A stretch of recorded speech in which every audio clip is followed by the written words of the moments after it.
একসাথ হইয়া আপনাদেরকে দাওয়া দেবো। শেখ হাসিনার আনার জন্য যদি আরেকটা যুদ্ধ করা লাগে বা আরেকটা যুদ্ধ করার জন্য প্রস্তুত, আপনারা সমন্বয় তো আপনাদের ফেসবুক আইডি হ্যাক হয়েছে, আপনাদের নিজেদের জীবনী কদিন মাঝে হ্যাক হইব, পলাইবেন যে ওইরকম একটা ইন্দুরের গর্ত খুঁজা পাইবেন না। যা শুরু করছেন দেশে 4 লাখ টাকার কম্বল দিতে যান, 8 লাখ টাকা বিমান ভাড়া দিয়া পাগলামি করেন। এই জন্য আমরা দেশের প্রয়োজনে, দশের প্রয়োজনে আওয়ামী লীগের চাই। আপনার বর্তমানে কিছু সমন্বয়কের মনে হয় চুলকানি উঠছে নতুন করিয়া, একা অ্যালার্জি বাইরে গেছে।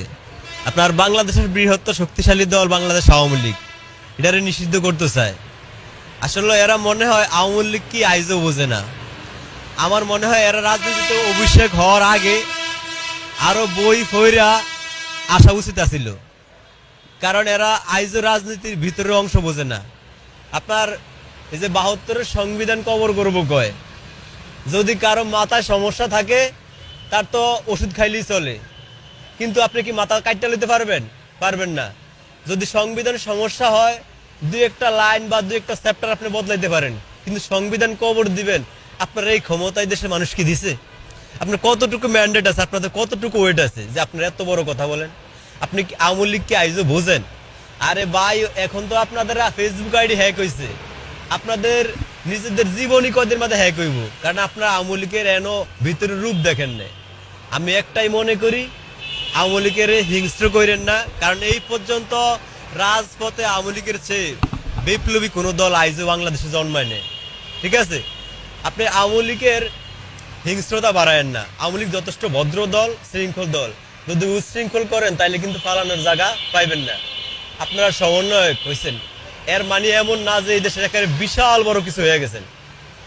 রাজনীতির তো শেষ বলতে কোনো কিছুই নাই। প্রয়োজনে আওয়ামী লীগ আর বিএনপি একসাথ হইয়া আপনাদেরকে দাওয়া দেবো, সমস্যা কি? কারণ রাজনীতিতে যেখানে শেষ ওই জায়গা থেকে আবার শুরু হয়। রাজনীতিতে বৃহত্তর স্বার্থে ছোট ছোট স্বার্থ জলাঞ্জলি দিতে হয়, এটা নামই রাজনীতি।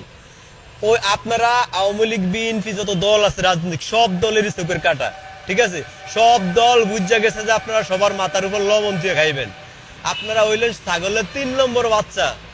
ছাগলের 3টা বাচ্চা হইলে যেমন 2টা দুধ খেটা নাচে, আপনারা ওই সময় শুধু এরকম নাচবেন, পলাইবেন যে ওইরকম একটা ইন্দুরের গর্ত খুঁজা পাইবেন না। যা শুরু করছেন দেশে, এখনো ঠিক আছে, সোচ্চার হয়ে যান। আপনাদের জায়গা এটা না, ভার্সিটিতে যান, পড়ালেখা করেন, ওই বড় বড় প্রকৌশলী হন, ইঞ্জিনিয়ার হন। এই জায়গায় যারা রাজনীতি করে, রাজনীতি বোঝে, যারা বহির্বিশ্ব মেনটেন কইরা কূটনীতিক সম্পর্ক বজায় রাখে, যারা দেশ চালাতে জানে, তাদের হাতে দেশটা ছাইরা দেন, তারা দেশটা চালাক। আর যদি পাগলামি করেন তাহলে কিন্তু আমরা আবার পাগলামি করুন। আপনারা সব